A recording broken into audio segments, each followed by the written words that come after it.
Today is Thursday, February the 1st of 2023. Welcome to episode 81. Just making sure of Rural Reliance with Canny Couple. I'm Julia. And I'm Aaron. We're a small homestead family in rural Southwest Virginia that work every day on being more self-reliant, less dependent on outside sources, merging homesteading and frugality. And it's one of the things we want to talk about today is how you could apply frugality, the principles of frugality to more than just your money. Although it all circles back to your money. We'll get into that here in a minute. Yeah, so this here, we're all about telling you how to save money on the homestead, how to, make budgeting to run the homestead, etc. But, there's a little bit more to it than that. There is. And the principles of frugality really coincide very nicely with homesteading.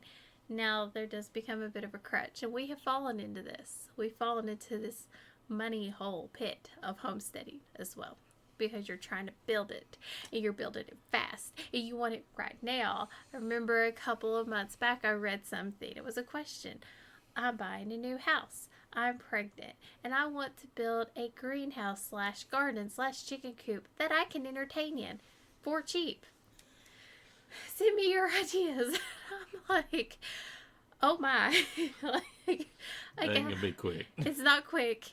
It can cheap. be. It can be. But not good. Well, I mean, and it can be good, but you're going to pay for quality. Well, I was thinking if, they did it, for example, but no, if you do pay somebody, and you're not having to worry about the time and effort with it. So we have fallen into that money pit trap where, we went super, super cheap and it has not worked. And we have spent a lot of money and we shouldn't have because we weren't thinking through. Right. Our best example for that is trees. So we want to talk about how you could apply frugality to more aspects of your life, because I have noticed as we've been on this journey of merging homesteading and frugality with you all that we really do apply frugality throughout our entire everyday. Yeah, to basically everything we do. Absolutely. So let's jump into it. First is going to be less waste. That is a huge principle of frugality for us. And we're talking about just in general. Leftovers. Like, this is a huge thing. Like, I hear this all the time when I'm listening to other YouTubers about saving money. Like, don't throw away your leftovers.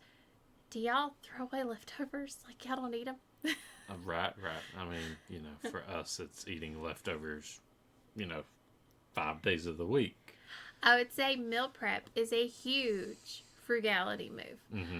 Even if you don't like eating the same meal over and over again, you could put it in the freezer. You can do multiple meals. If you watch our video from Wednesday, you will notice I did 2 main dishes with basically the same ingredients, just changed up a few small things, and they were 2 totally different dishes.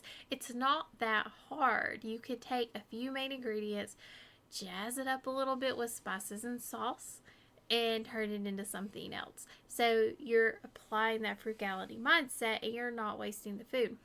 It makes the proportion sizes just right. I don't feel like we're eating as much. No. And it stretches the meal out further. So I would say meal prep is like one of my biggest tricks in the kitchen for frugality. I would agree with that because it is very rare that we actually have leftovers that we would have to throw away dispose of or eat in another way. If we don't eat a meal, we'll eat it for lunch one day. Right, like on a weekend or so. It just works out really well. Or I'll pop it in the freezer. Mm-hmm. I would say for me, the glass dishes have been game changer. Mm-hmm. Like, it was an investment we made, but I use these things every week. We have usually at least lunch and dinner, and then breakfast. It depends what we have. If it's in a larger dish, it depends. Like if it's like a cake, or like not cake, like the pumpkin thing that I made this week. I just sort of make the slices and cut it out and dish it out as we're ready to eat it. I don't typically put it in a container, but if like Aaron had to go into the office or one of us had to go into the office, I would have that ready to go that night before so Aaron can grab it and eat it before he leaves, or I would have taken it to the office. So it worked out really well. But I would say meal prep containers, you don't have to spend a lot of money. This is, you go Dollar Tree, you find them, if you're frugal, you probably have a whole bunch of containers in your cupboard you could use. In all reality. And if you're from the South, you have a country crock in every size. You do. Yogurt containers, and they're proportioned out. So you proportion out your meal and you're doing it. Use small scoops. That kind of helps as well. Products is a huge one. And where I'm seeing this is with my liquid hand soap. And it has lasted so long. I don't think Aaron realized how long. I hadn't until we were discussing this for this episode. And we were talking about how long it's been since we made it. And that was the video that was... I made a gallon of liquid hand soap. It was probably last spring, right? It was last spring or summer. And we are still probably a third left in that gallon. Yeah. But I still will be spring before I have to make any more. Yeah. We use soap. I use soap. We use a lot. And a lot of times, sometimes we think we use too much. But that really shows how much those foaming soap dispensers have changed how much we actually do use. Pumps. I do know that is one area I need to get better at in the kitchen is with dish soap. I'm bad with dish soap. I am too. If I have to use it. I'm so bad with dish soap. I tend to use way too much, and I know that's an area I need to work on. And I would like to actually try. I don't know about a foaming dispenser. It might work, maybe, but definitely getting a pump dispenser for the dish soap just to kind of make sure we're not using as much. But it just goes to show you have other ways. So we're looking at that kind of soap, shampoo, using less, laundry detergent, soft fabric softener, dish detergent, just dish detergent, like dishwasher detergent. I will tell you that I use I think maybe a third of a teaspoon. And it does just fine for my dishes. It really does. I have a smaller dishwasher though. But these companies tell you to use way, way more than you're actually supposed to use. So you'll buy more. So you'll buy more. You run through the product faster. You're not supposed to use as much of this stuff as they say. Mm-hmm. Now, I have found that there is one company out there, the Charlie's Laundry Soap. They tell you to use a teaspoon of washing powders in there. So that is one of the few I've seen. If you ever look, because those caps are massive, if you ever go through that aisle, that actually calls for you to use a little, a normal amount of soap versus the half a cup to a cup. Under the Media did a great video on this years ago. I watched this a while back where she actually did a test of how many loads of laundry you would get out of a powdered laundry soap if you use their recommended amount versus if you use the actual amount recommended, and also did it in various stages. It was actually quite amazing. She did it on a poster board, so it's old school. It's old school, but she did a great job. The amount of math she did was quite incredible. Also product waste though, like building materials. Yes. Anything like that. Anything extra, it can be used. You can use it later, we might talk about, me being a hoarder for, scrap pieces of wood. It's sort of like this. I saw this video the other day, and it's like a joke. This kid's telling his dad, I need this size right here with this shape. His dad's like, wait a second. And he runs downstairs, and he has that exact size and shape, and he said, I've been saving it for years, and I knew it had a purpose. I think I saw that video too. So stuff like that is definitely stuff that you're gonna have uses for, to repurpose, for other uses. I hate when people throw away wood that's 2 feet tall, because to me 2 feet tall is the optimal size. Yeah. For a raised bed. I love a 2 foot tall. Now, none of mine are actually 2 feet tall, but I would love to have some 2 feet tall raised beds, because that is a really good size. It's a lot to feel, but it's a good size. And I'm like, why would you throw that away? Why?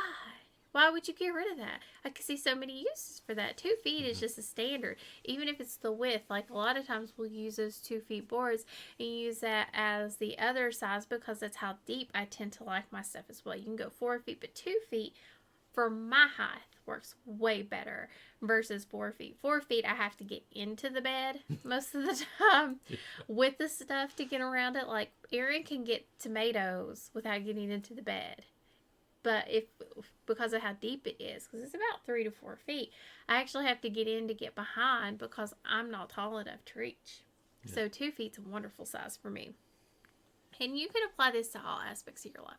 Do not just apply this to your food, to your anything that you do. Yeah. Anything that you do, just cut back a little bit. I've been doing this whenever I wash my hair. I've been doing this when anything that I'm thinking about, I try to use just a little bit less. Now in the wintertime, sometimes I have to use a little bit more. In the summer, I can use a little bit less.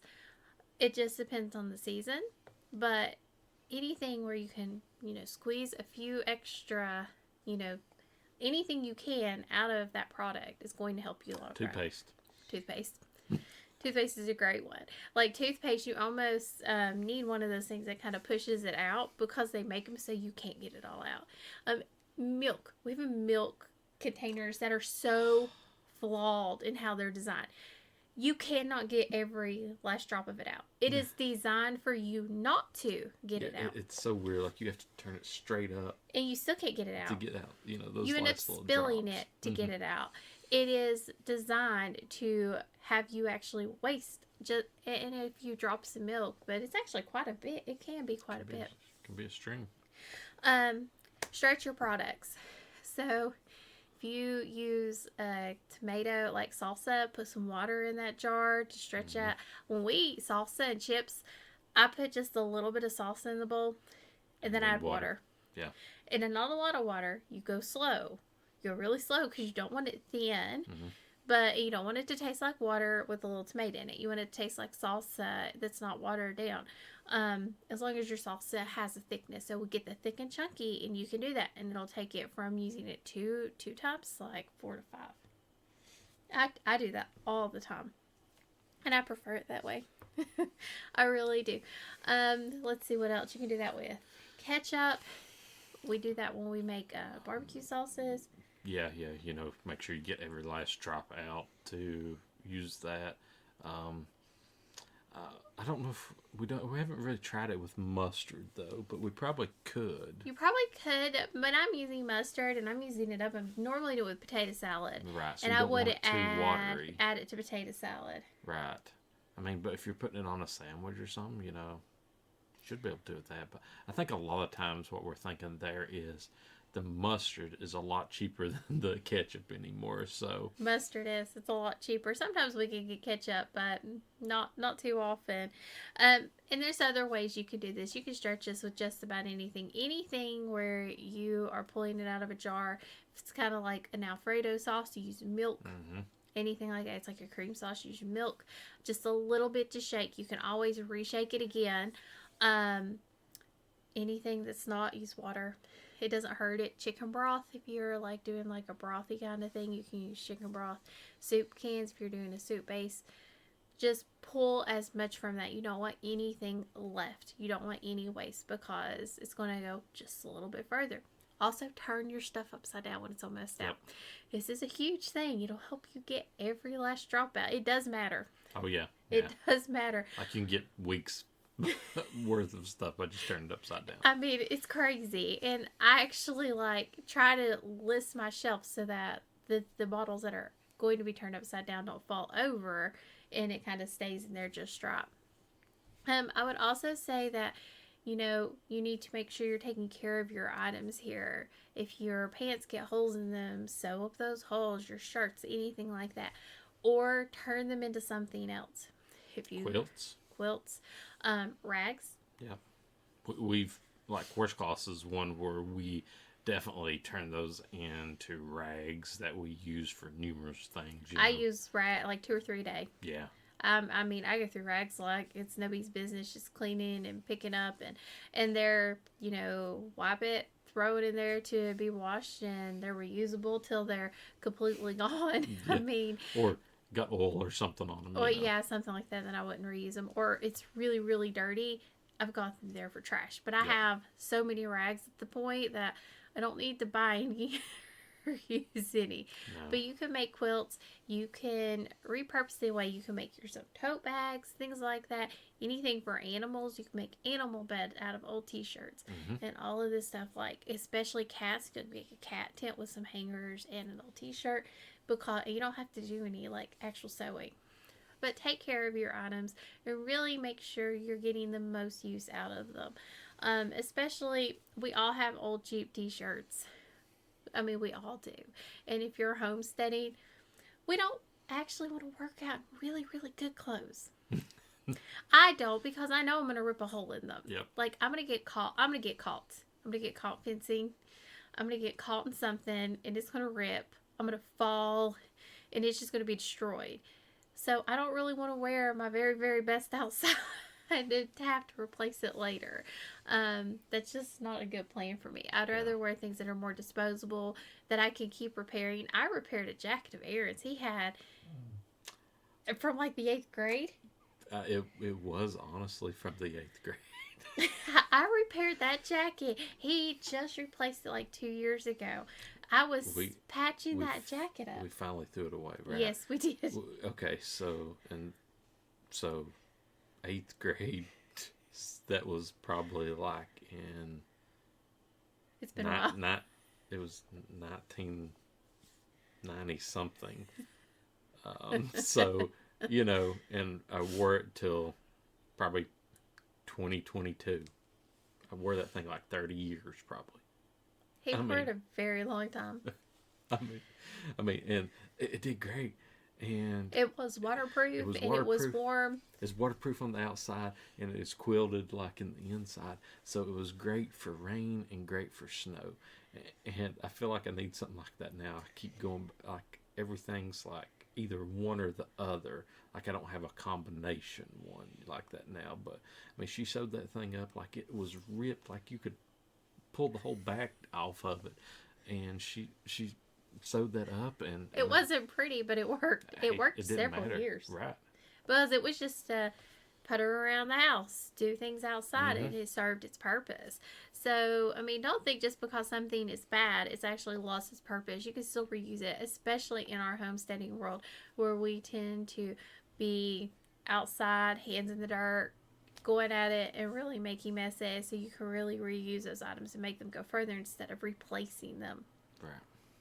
I would also look here at old tools and things like that. Make sure, like... Hey, you need a new handle on something, Don't go out and buy a new one. You can repurpose a handle on something, cheaper than Well, even if you have, like, just need to replace the handle, you can buy the handles themselves. Yeah, that's what I was saying. Okay. I didn't understand. Yeah, I thought that's he what was I was saying. I thought he was like saying you can get another handle from somewhere else. Well, the handles aren't that expensive, but the tools themselves, I can tell you the tools we use, Aaron uses the most, are the really old ones. They do the best. It is, ones that's been around since the, 50s, 60s type of time frame. And I would also say here where I do a lot of stretching is I stretch a lot of our fertilizers out. I try to make sure that fertilizer goes as absolutely far as I can. I know because it's expensive. And last year I actually didn't fertilize during the year, but one time. But only once. And it was like perfect conditions. It was perfect conditions. It was. I didn't have to really water. I'm expecting this year that we will have to fertilize more. We will have to water more. Yeah. And we're getting set up for that.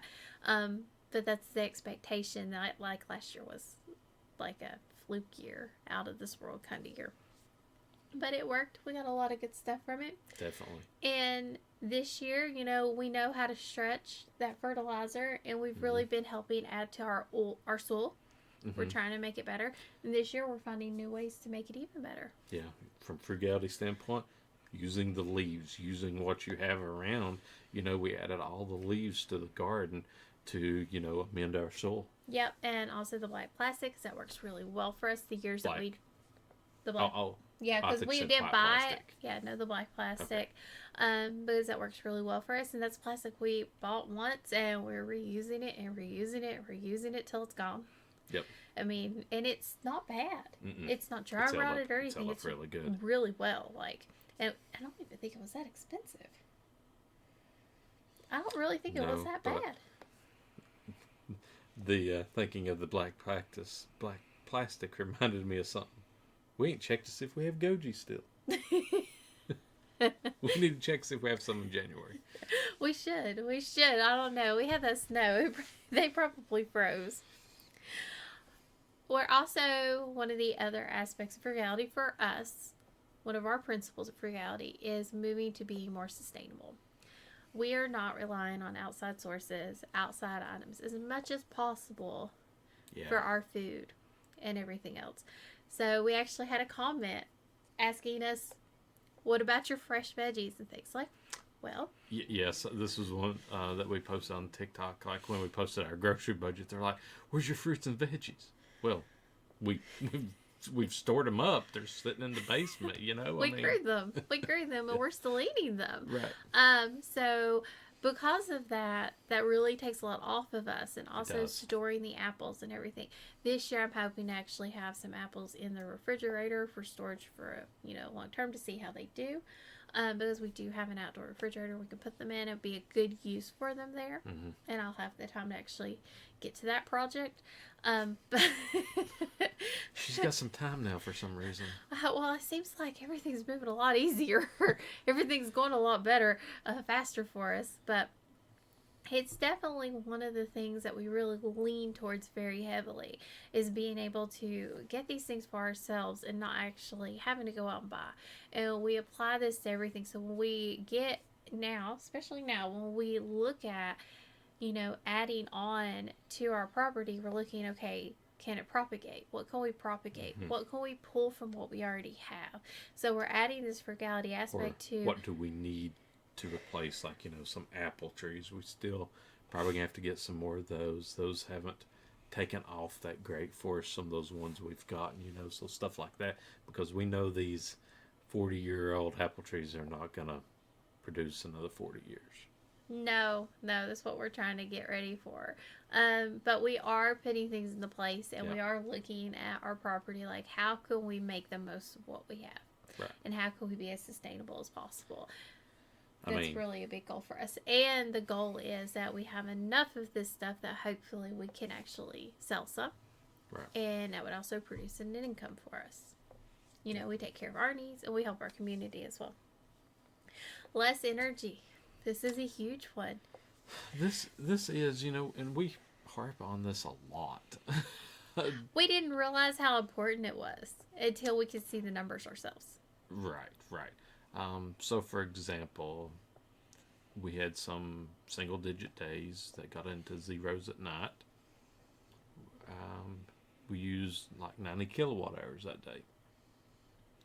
A few days later, it got in the 70s. We used 16 kilowatt hours. So it shows that, heat pump is most of our electric in the wintertime, but we still got 16 kilowatts that we can figure out how to reduce. Absolutely. So from a frugality standpoint, And an environment. cutting back on that more, getting, maybe more solar panels, more setups, it just depends what our long-term approach to that is.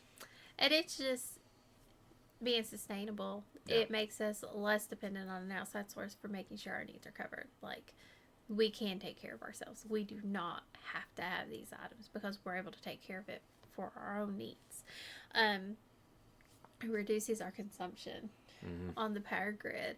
And while that's not like our main goal here, it's a nice aspect of it. It reduces our consumption. And I know that's the thing for a lot of people. They don't want to use as much water, don't want to use as much electricity because it might not be being sourced the way they approve of or the way they like. We don't really look at it that way. We're just more like really trying to figure out the cost effectiveness of it. Right. But it is, we care about our environment. We really do, because our food is produced on our property that we eat. So our environment, our world around us is so very important to us. Right. Yeah. I heard a good one this week as well, talking about like from that, you know, you, somebody said that they're not going to eat a steak out anywhere because they don't know where that cow came from. I'm like, okay, I can respect that. That's a good statement because, um, you know, if it's on your land, you know what you fed it, you know what's gone into it, you know how it's been, That's how we feel taken about care of. vegetables. Yeah. That's how we feel about vegetables. That's how we'll feel about chickens and the ducks and turkeys that we're looking to have on the property. We're looking at the same way. I mean, Mm-hmm. we really are, and that's we can go totally get behind that. Tools. This is Aaron's big thing. So I would say there's multiple layers to this. So we have always sort of been anti-gas on our homestead because, well, not anti-gas. But We have difficulties. well, no, here's my approach to it's because if stuff gets bad, if gas gets unattainable, how are you going to maintain the homestead the way they used to? That's very true. And that's my approach of learning the old tools, learning the old ways to know how to do this in case we need to. And from a frugality standpoint, you're not having to buy gas to put in a tiller maybe when you're using a broad fork to broad fork the garden. Yeah. The goal is that we never have to use the tiller in the garden again. That's where we're hoping to get to in the next couple of years. Yeah. We're not there yet. We might be there by the end of this season. We'll have to see. We've been using it like once a year. Like once a year, yeah. So, I mean, that's way better than what we used to do before. It was every couple weeks. Right. So now we're wheel hoeing, we're broad forking, we're hoeing, we're pulling weeds. We're doing stuff to. It might take longer if you look at it from that perspective now, but from learning how to do it, and if you've got the time, it's always great to learn those skills. It is, and for us, it's something that's worth us making time for. Right. It really is. And we want to get to that. For us, it's more sustainable because we're not being dependent on an outside source to run it. Now, I'm dependent on Aaron to broad fork the garden. That's where it's not sustainable. I'm dependent because I don't know if I could. She couldn't. I couldn't. Not without figuring out a way to do it. And I don't think I could do half the garden in the amount of time. I could do like a fourth of the garden, then another fourth of the garden. It would be harder for me. I will say, from the broad fork perspective, what the most was my feet hurt. By the time I felt like I bruised my bottom of my feet, like my shoes weren't thick enough for the way I jump on it and pull it up. I'm better with the wheel hoe. She's better with the wheel hoe because I actually get deep in there. Aaron says I get too deep, but I get deep in there and it works. So we're really looking at the old ways of doing things because they are more sustainable. For us, this is a huge, win. It's just a basic skill. All you're doing is learning basic skills. So another aspect of frugality is thinking future goals. So we always talk about financial goals, money goals, but you've got so many other goals out there. So you should be thinking and writing down all your goals and how am I going to get there and how am I going to do this with this mindful and awareness insight. Yeah. That's kind of how we look at it. You want to be aware of what you're doing. And I feel like it's a huge part of frugality. Knowing what the end goal is. What is the end goal? And that is a huge thing here. What would you say? Yeah.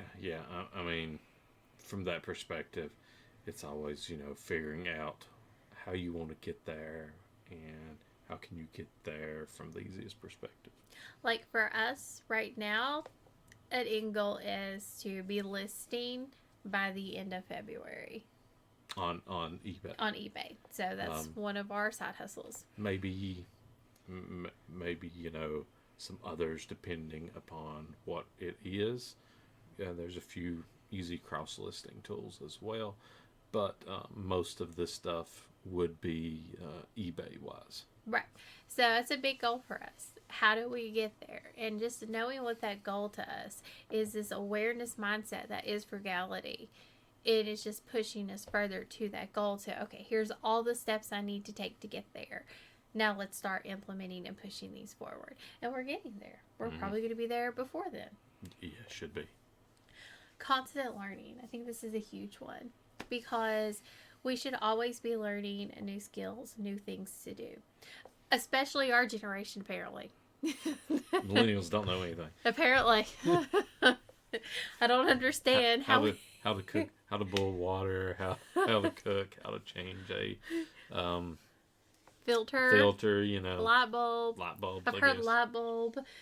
Now lately, like, I'm like, Jesus, like, you all know how to do these. I'm gonna start a side business just changing filters and light bulbs, people. You're just gonna charge you $30 an hour. But this is something we should always be doing. I'm doing this every day. I'm getting good. I shocked Erin this week with my learning to do things. So for her, learning has been learning sports teams. I was talking about the tools, but we'll go with that too. I learned sports teams. I learned how to use a picture to take a picture, figure out what a sports team was. And then he's like, I don't think we have that. I'm like, yeah, we do. Yeah, she was like, I'm sure we've got a Boston Celtics hat down here. It's got the little, what do you call it, the leprechaun? I didn't know what it was. That's what it looks like. Well, and the four-leaf clover. And I was like, well, she is explaining it right. I guess we do. He didn't believe me until he saw it. I was like, I'm pretty sure I know what I'm looking at. Like, I know what I'm looking at when I look this up and it tells me where to go. But I'm learning how to navigate in an area I have no she don't know anything knowledge or sports-wise. understanding. Like, I am not your girl. Like, that is not me. You want to talk about books? Y'all want to talk about knitting, cross stitching? I'll talk with you all day long. I'll talk cooking. I'll talk to you all day long. You just pick the topic sports. You're talking to me in another language. I'll sit there and I'll be attentive, but I'm not going to understand a word you're saying. That's true. But I'm learning new skills. I'm learning to do it on my own. I'm expanding my knowledge, and I'm learning how to do things that are very much outside my comfort zone. The sports, like I told Erin, I said, I don't know this stuff. Like, I don't know how you expect me to know this stuff. And he didn't, and he found a way for me to go through, so we worked together. But I would say with the tools, yeah, he very much expected me to have to call for help. I did, putting up some hanging things on the walls and stuff like that. I was expecting, hey, can you come help? No. I mean, she got done what all she wanted to have done there without any help. Yeah. And I was very proud of myself because I knew the basics. I knew how to do it. Erin had always been there to help because that's kind of always been his role. Now he doesn't feel needed. It's like, she's replacing me. She can do the job she needed me for. I guess I've got a new job now then, she'll say. So we're constantly learning, we're constantly looking back and figuring out how to do things. And this is a huge thing about frugality. You have to constantly be learning. This is the thing about life. You need to learn every single day. Yeah. You need to focus on growing. We're not meant to stay the same person. I don't think God put us here to be the same person we were yesterday, today. Right. I think he put us here to learn, to grow, to love. I really do. And that's a huge part of it. He wouldn't have given us the ability to think and to do the things that we can do. He did not give us the ability to learn. I feel like a lot of people just sort of shove that aside and forget how important that is. And you should constantly be learning to do something. Mm-hmm. So, all of this ties back to saving money. It does. I mean, you've sort of heard little hints of it here and there, less gas, save money. No food waste, save money. Random piece of wood, I don't have to buy a 2x4, save money. So apply frugality to your every aspect of your life is eventually going to all cycle through to money, because we do live in a world where I'm sorry, money is a necessity. You have to pay bills, you have to pay taxes, you have to pay these things. This is the world we live in today. Well, in this country. In this country. In our world here, this is how we live. Yeah. Because of that, money comes down to it. So it all cycles through and it all works together. And we're all looking for ways to cut cost. And applying this frugality mindset is going to help you cut costs. Yeah. I mean, you got to think about it in everyday life. You know, hey. What and these seem so silly, so little. A foaming soap dispenser is really going to save me money? Yeah. Oh, yeah. A gallon of soap. A gallon of soap is like since July. We would have probably made 3-4 by now in that time frame. And this is me making it from a bar of soap. Most people buy it. So say you're spending $4 and you're not even getting a full gallon. If you do the soft soap, you're getting $4. If you put that into one of those things, I mean, you'd probably have to make it out 6 months. At least 6 months worth of soap from that. Depending on the size of your family, of course. But you could probably stretch 1 to 3. Yeah. I mean, these small things add up to huge savings. Most people are not at the point. They've already made the big cuts to their budget. Unless you're like one of those people who are like, Uber Eats is just a part of my everyday life. Or I have to get my Starbucks coffee. I'm all cool with you, dude. Do what you do. That's fine. Just know you could be saving that money. Yeah. You really could. Like 2 months of your coffee, you could have bought yourself a really nice coffee machine. I mean, just pointing that out. But it really all ties back to being money aware, mindfulness, and savings. It just becomes part of our everyday life. We apply it everywhere. And I've really noticed this whenever I go through and I use products and I do things. Except for like spices, because I'm sure y'all are thinking, well, Julia, you are very liberal with your spice use. And I am very liberal with my spice use. But I have a lot of spices. And we bought them all on 10 to 15% discounts usually. And from a discount store on top of that. Yeah. So I'm okay with it. We're pretty cool with it. Yeah. And if I didn't liberally season, he would divorce me. Or I'd be 100 pounds. He wouldn't need it. He like, yeah, it's good, and he wouldn't need it. So these are just things to give you inspiration. I would love to know how you apply frugality to your everyday. I would love to hear your stories, like your tips, because we really want this to be a community where people can come together and talk and share. And we want to know how you're applying, because you can inspire us, give us ideas. I would love to know, like, what are your ideas to put frugality, because they might be ideas I could put in my everyday to help me save, pennies, which equal dollars over the long run. Yep. Hey, we're all about that. All about it. Any final thoughts? I think I just did mine. What about you?